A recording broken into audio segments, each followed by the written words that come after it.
Jangan lupa untuk subscribe dan nyalakan lonceng notifikasinya. Untuk menjaga stabilitas inflasi di daerah, sebuah kampung di Kupang, Nusa Tenggara Timur dikembangkan menjadi kampung sadar inflasi.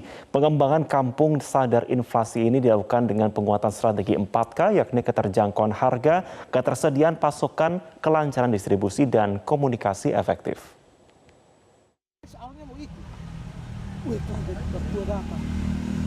Pengembangan desa sadar inflasi di Kota Kupang, Nusa Tenggara Timur sebagai salah satu upaya pemerintah mengendalikan inflasi di daerah. Desa sadar inflasi ini adalah yang pertama di Indonesia yang dibentuk Bank Indonesia bekerja sama dengan pemerintah desa dan kelurahan. Di Desa Sadar Inflasi Kelurahan Kayu Putih, Kota Kupang ini, masyarakat dilatih untuk mengolah lahan kering dengan tanaman pangan yang menjadi pemicu terjadinya inflasi seperti cabai, tomat, dan bawang merah.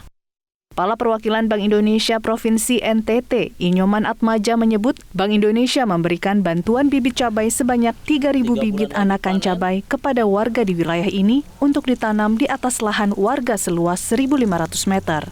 Lurah Kayu Putih Jendau Manu mengatakan bantuan bibit tanaman telah didistribusikan ke warga untuk ditanam di halaman rumah.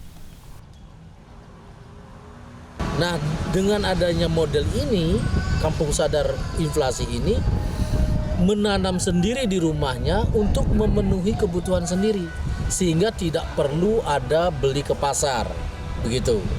Sehingga tidak perlu nanti kebutuhannya itu disuplai oleh pasar yang menyebabkan harga-harga cabai atau tadi komoditas-komoditas penyebab inflasi naik begitu. Nah, inilah yang disebut dengan Kampung Sadar Inflasi. Kami akan terus koordinasi dengan RT RW sejauh mana masyarakat ini menanam, memelihara tanaman ini sehingga program ini benar-benar tepat sasaran. Salah satu pemicu terjadinya inflasi di Indonesia termasuk di Provinsi NTT adalah komoditi tanaman pangan.